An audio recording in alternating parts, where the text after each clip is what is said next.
Então agora nós vamos abrir as nossas Bíblias, ou você vai ligar aí a sua Bíblia, a primeira carta de Pedro, o capítulo 1. 1 Pedro, capítulo 1. Nós vamos ler apenas os versículos 6 e 7. 1 Pedro 1, 6 e 7 diz assim: Nisso vocês exultam, embora no presente, por breve tempo, se necessário, sejam contristados por várias provações, para que, uma vez confirmado o valor da fé que vocês têm, muito mais preciosa do que o ouro perecível, mesmo apurado pelo fogo, resulte em louvor, glória e honra na revelação de Jesus Cristo. Apenas esse pequeno texto aí da carta de Pedro. E o tema desta manhã é como resistir às pressões da vida. Como resistir às pressões da vida. Essa carta que Pedro escreve é uma carta de consolo, de esperança, porque os cristãos daqueles dias estavam vivendo sob a ameaça, uma perseguição severa do imperador Nero. E a gente conhece, né, inclusive a sandice daquele imperador, quem foi Nero. E os cristãos dessa época estavam enfrentando exatamente essa figura, esse homem terrível. E não era mais uma questão dos cristãos serem impopulares. Na verdade, havia uma ameaça de morte sobre a vida deles. O fato de serem cristãos representava um risco de vida. Primeiro, então, Pedro escreve a sua carta, que era essa carta de esperança, uma carta de consolo, reafirmando: o grande Senhor da história não é Nero, mas é Jesus Cristo. Então, continuem crendo e confiando em Jesus Cristo, a despeito de tudo. Continuem crendo. Agora, realmente, a vida não é fácil, não era fácil para eles. A vida, na verdade, em todas as épocas, e hoje não é diferente, a vida não é fácil para ninguém. A vida não é fácil para ninguém. Basta o próprio existir, a gente olhar para o existir humano. O Viktor Frankl, aquele psiquiatra suíço, morreu já há algum tempo, ele teve uma experiência lá no campo de Auschwitz, fundou a logoterapia, enfim. E ele fala nos seus livros sobre a tríade trágica. A tríade trágica, ou seja, a dor, a culpa e a morte. São coisas entranhadas na vida de todo ser humano. A dor, ou seja, o sofrimento, faz parte da nossa existência, não há como evitá-lo. A culpa, né? O fato de quantas vezes nós nos arrependemos de ter falado alguma coisa, de ter feito alguma coisa, ou de não ter feito alguma coisa que a gente deveria fazer, e a gente às vezes carrega essa culpa, vai carregando essa culpa. E a questão da morte, né? O grande inimigo, Paulo diz, né? O grande inimigo, o último inimigo a ser destruído, a morte. Então, a existência, o existir humano, não é fácil. Mas é preciso resistir. Além disso, existem as pressões do dia a dia. As pressões que envolvem os nossos relacionamentos, familiares, inclusive. As questões profissionais.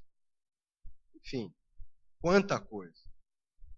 E desafia a nossa paz, nossa alegria, a nossa esperança. Mas o texto de Pedro, como eu disse, toda a carta de Pedro, mas especialmente esse texto que eu destaquei agora, ele nos dá uma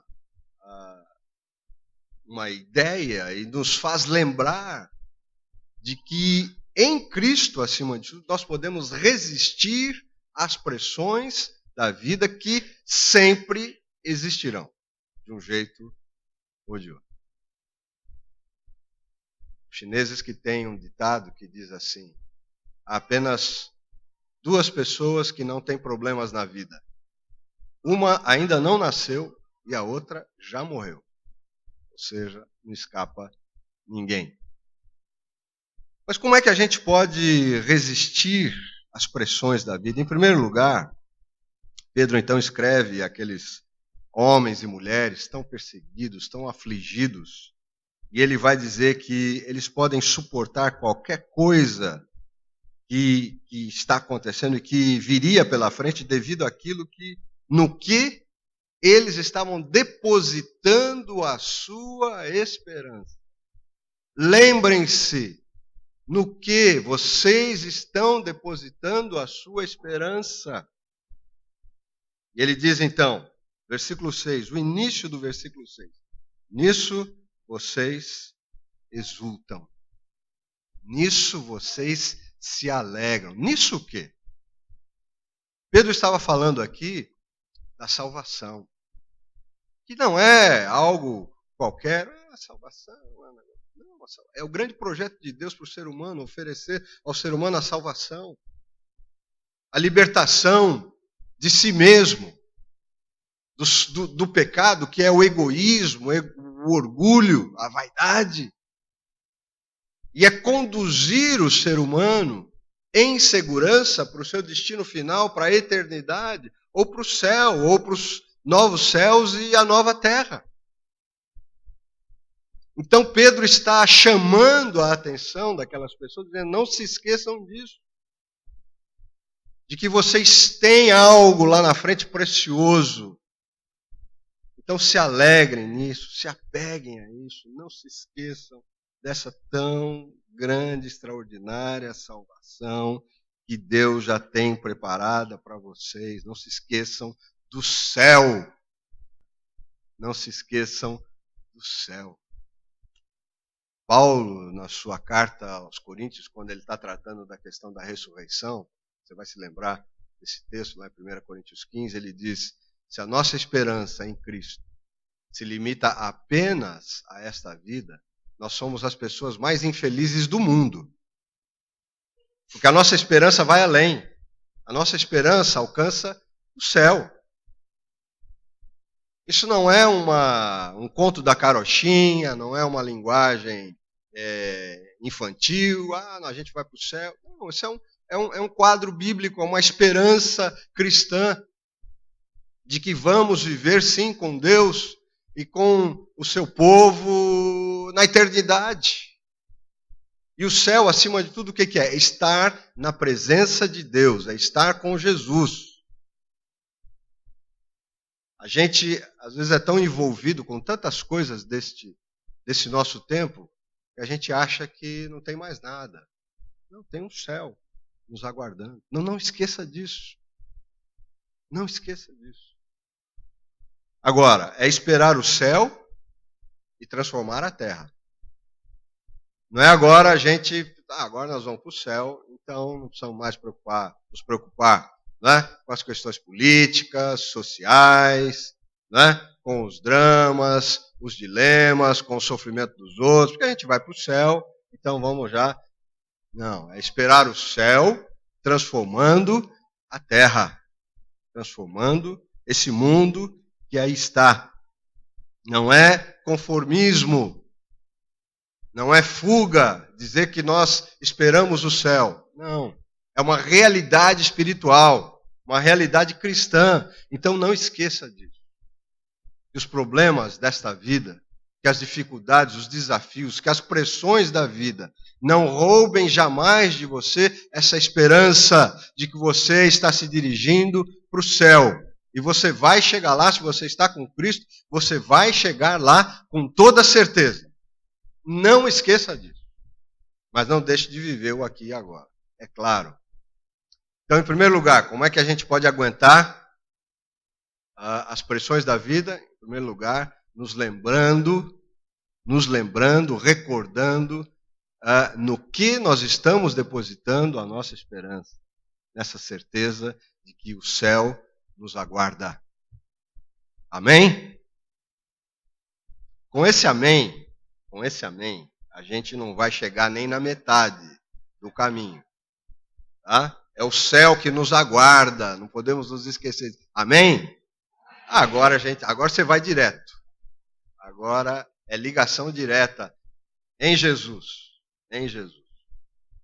Segunda coisa que a gente pode dizer que Pedro afirma com respeito a enfrentar as pressões da vida é que qualquer contratempo que possa existir na nossa vida é, na verdade, uma prova. Qualquer contratempo que possa acontecer na nossa vida. E quantos contratempos nós temos? Quantas coisas imprevistas que acontecem na nossa vida e a gente, às vezes, fica, dependendo do que acontece, a gente fica sem chão, como se diz. Os contratempos são inevitáveis.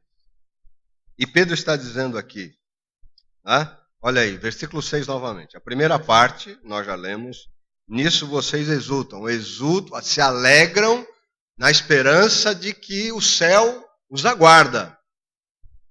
Olha só.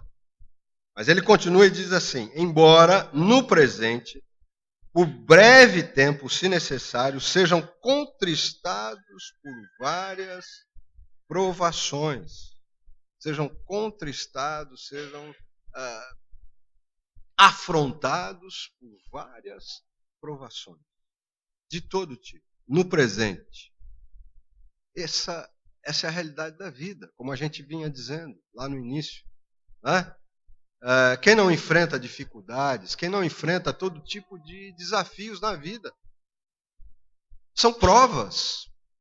E essas provas, assim como todo estudante faz provas cada vez mais complicadas, não dá para ficar só no quanto é 2 mais 2, não dá para decorar só a tabuada do 2, precisa decorar a tabuada do 7 também, precisa decorar a tabuada do 9, e é um processo de crescimento, de desenvolvimento, isso vem através das provas, Através das provas a gente cresce intelectualmente, a gente cresce como pessoa.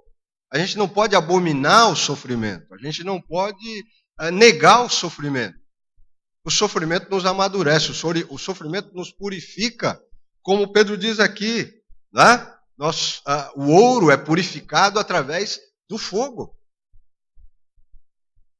Então não se deixe abater completamente diante das lutas e dificuldades, até porque as lutas e dificuldades vão abençoar de alguma forma a sua vida. E Pedro aqui então fala de várias provações. Poikilos é o termo que Pedro usa aqui para várias provações. Mas tem um outro lado da moeda. E aí é que está. E aí é que vem o grande segredo para a gente resistir às provações da vida. É o fato de que as provações existem sim. As dificuldades existirão sempre sim. Mas o fato é que nós não estamos sozinhos. Nós jamais estaremos sozinhos em meio às provações, às provas, às lutas e dificuldades da vida. Porque lá no capítulo 4, no versículo 10, Pedro vai falar sobre a multiforme graça de Deus. Capítulo 4, versículo 10, Pedro diz assim, sirvam uns aos outros, cada um conforme o dom que recebeu, como encarregados de administrar bem o quê? A multiforme graça de Deus. É a mesma palavra, poikilos. É a graça de Deus variada, assim como as provações. São várias, são variadas. A graça de Deus não é uma só, não é uma coisa estanque. A criatividade de Deus é infinita.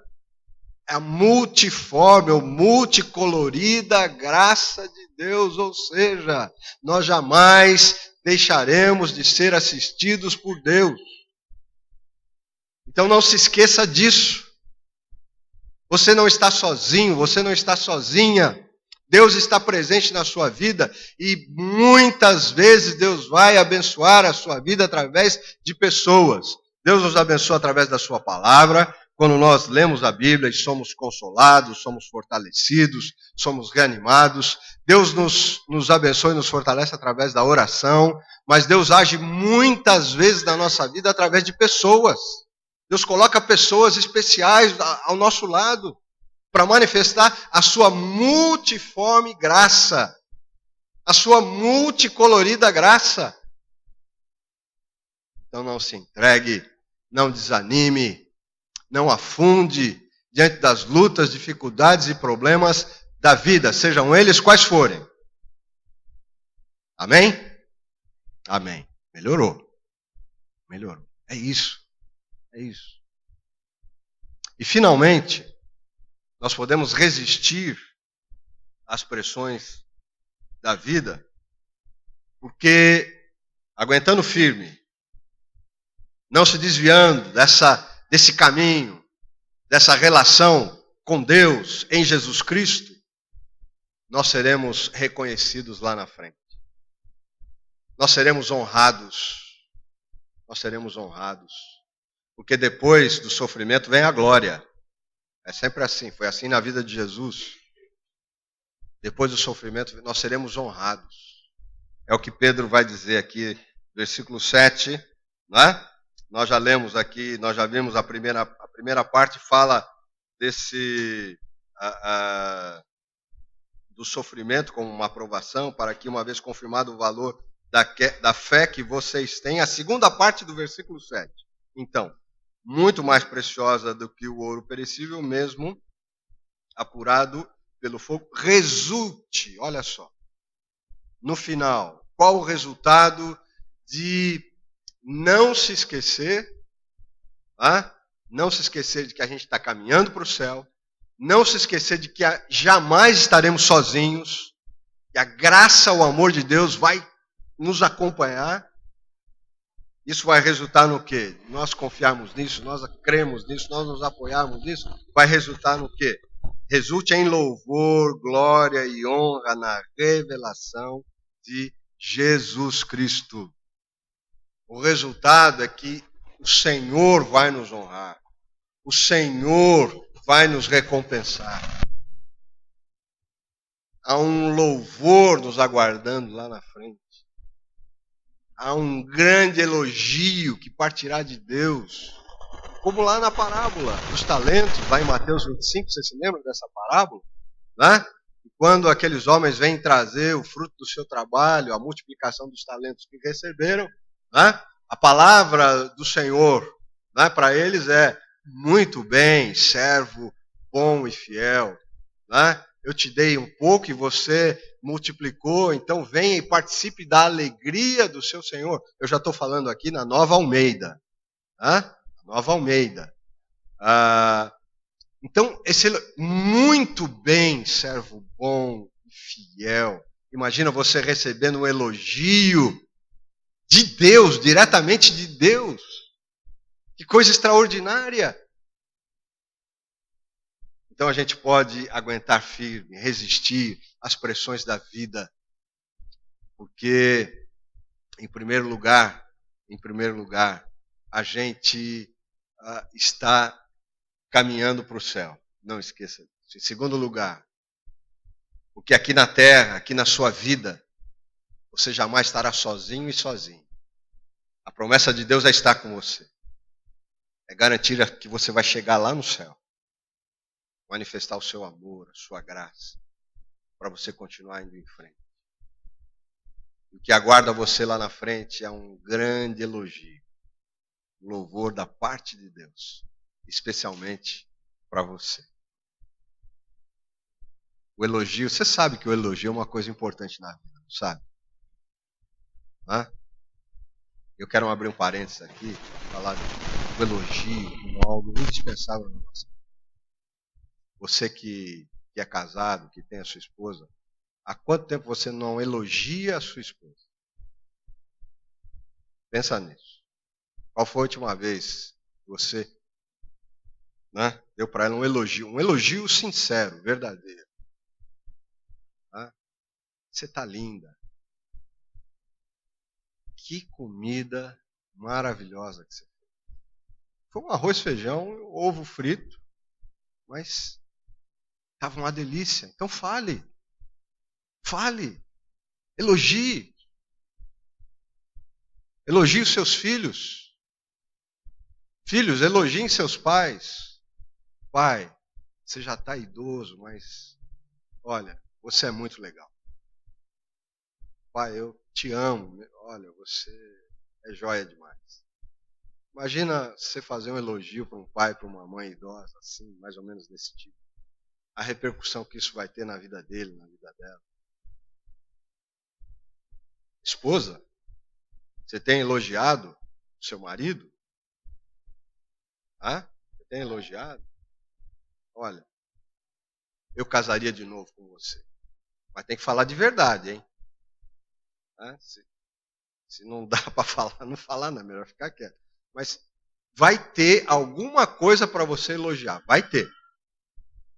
Vai ter. Procura aquela coisa. Só tá lá no, às vezes está lá no fundo do baú, mas vai lá e traz. Se é coisa boa, traz à tona. Se é coisa ruim, deixa lá. Mas se é coisa boa, traz à tona. Elogia. Porque isso faz bem. Isso faz bem. Né? Como é bom a gente, depois de uma pregação, e a pessoa, pastor, obrigado pela mensagem, foi uma benção. Não é questão de orgulho, de vaidade, não é isso. Né? Eu digo, graças a Deus, mas faz bem para a alma da gente. Lá onde você trabalha, você não quer receber um elogio do seu chefe? Não faz bem? Claro que faz bem. A crítica, às vezes até maldosa, ela é terrível por outro lado. Uma vez aconteceu aqui na igreja, depois de um culto, um domingo à noite, e eu estava lá atrás cumprimentando as pessoas. Boa noite, meu irmão, boa noite, Deus abençoe, um abraço e tal, não sei o quê. E veio uma senhora, ela estava há pouco tempo na igreja, estava começando a frequentar a igreja e tal, veio algumas vezes, várias vezes até. E ela, quando chegou na minha frente, eu dei a mão, ela nem me estendeu a mão. Pastor, nota 0 pelo sermão de hoje. Pastor, nota 0 pelo sermão de hoje. Eu falei, aí eu fiquei assim meio zonzo, né? Eu esperava. Falei, será que não dá para dar pelo menos um 5? Ela falou, não, é 0, e saiu. Depois eu descobri o porquê do 0, né? Mas não é o caso aqui. Mas o elogio não é elogio falso, é o elogio verdadeiro, genuíno. Então a gente está vivendo aqui e Deus está preparando uma série de coisas extraordinárias. E a nossa permanência nos caminhos vai redundar em louvor e honra para a gente. Para a gente. Então, como resistir às pressões da vida? Como resistir às pressões da vida? Não esqueça, a vida não é fácil para ninguém. Já falei isso aqui. Não é novidade para nenhum de nós. A vida não é fácil para ninguém. Entretanto, no caminho da fé cristã, nós não nos esqueçamos, em primeiro lugar, estamos indo para o céu.